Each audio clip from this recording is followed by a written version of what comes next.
और मैं हूं आपके साथ नंदिनी यादव। वक्त हो चला है खबरों का, रुक लेते हैं खबर की ओर। और इस वक्त की बड़ी खबर आजमगढ़ से सामने आ रही, जहां पर 1 लाख का इनामी कुख्यात अपराधी ढेर हुआ है। अपराधी शंकर कनौजिया एनकाउंटर में ढेर हो गया है। आजमगढ़ में एसटीएफ वाराणसी की बड़ी कार्रवाई देखने को मिल रही है। लूट 2 हत्याओं का वांछित शंकर कनौजिया मारा गया।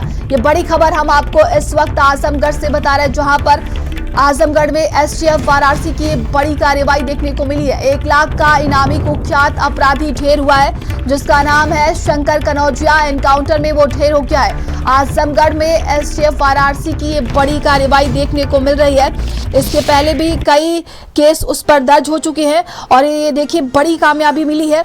इस वक्त ये बड़ी खबर आजमगढ़ से सामने आ रही है, जहां पर बताया जा रहा है कि 1 लाख का इनामी एनकाउंटर में ढेर हुआ है। लूट 2 हत्याओं का वांछित शंकर कनौजिया मारा गया है।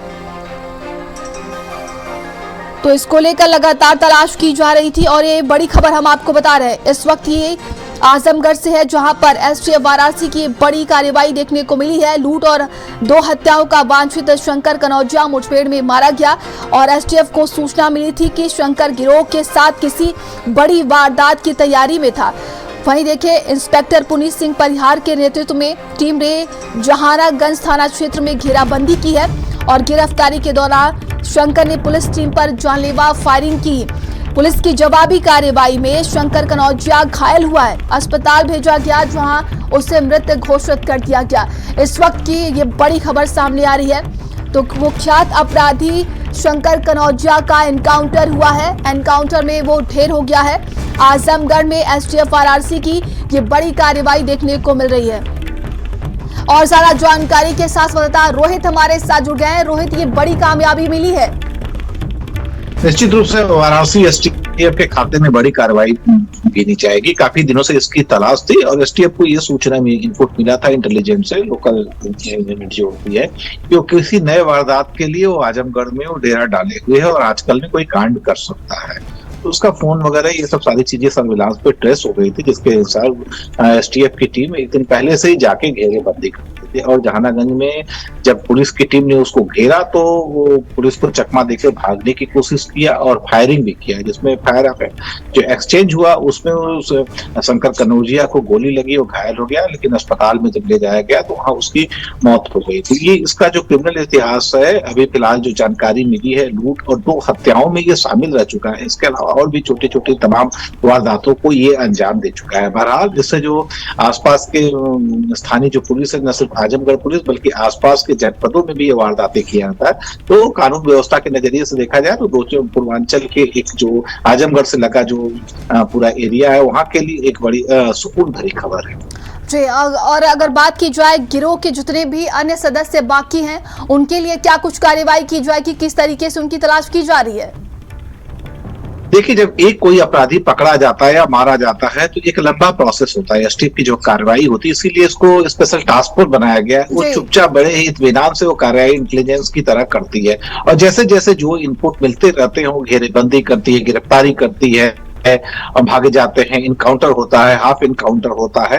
तो कहीं न कहीं जो योगी राज में जो है जीरो टॉलरेंस की जो नीति चल रही है और अपराधियों को किसी भी हाल में नेस्तनाबूद करने का जो एक टास्क है उत्तर प्रदेश पुलिस का, वो लगातार चल रहा है। एक निरंतर प्रक्रिया, ये तुरंत कुछ नहीं होता है। अब जैसे अगर शंकर कनौजिया की बात की जाए तो अचानक से इसकी निगरानी पुलिस ने नहीं की। 2-4 दिन का ये काम नहीं होगा। निश्चित रूप से कम 1-1.5 महीने से इसके पीछे एसटीएफ पड़ी होगी, एक चीजों को उसको वॉच कर रही होगी, तब जाके इसकी घेरेबंदी हो सकी। और ज्यादा जानकारी के साथ संवाददाता संदीप हमारे साथ जुड़ गए हैं। संदीप, ये एसटीएफ को बड़ी कामयाबी मिली है। बताया जा रहा है कि शंकर कनौजिया किसी बड़े वारदात को अंजाम दे सकता था, लेकिन उसके पहले ही ये एसटीएफ को बड़ी कामयाबी मिल गई है। क्या कुछ और अधिक जानकारी है?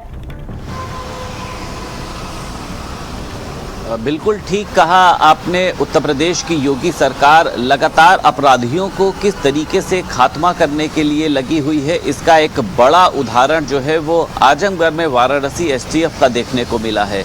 क्योंकि लगातार लंबे समय से शंकर कनौजिया, आपने देखा 1 लाख का ये आरोपी था। तमाम हत्याओं के मामलों में, लूट और अपराधों के मामलों में किस तरीके से ये वांछित था और अभी भी ये एक बड़ी घटना को अंजाम देने जा रहा था, जिसके बाद एसटीएफ ने इसकी धरपकड़ करी और इंस्पेक्टर पुनीत सिंह परिहार ने जहानाबाद क्षेत्र में घेराबंदी की। हालांकि पहले इसको रोकने का प्रयास किया गया, इसको अरेस्ट करने का प्रयास किया, लेकिन जब इसने सामने से फायरिंग करी उसके बाद एसटीएफ ने फायरिंग करी, जिसके बाद इसको अस्पताल ले जाया गया, जहां पर इसको मृत घोषित कर दिया गया। इसका मुख्य काम यही था, व्यापारियों को धमकाना, इस तरीके से नेताओं को लेकर जो है तमाम तरीके की बातें सामने आ रही हैं कि उनको भी धमकाने का प्रयास करता था।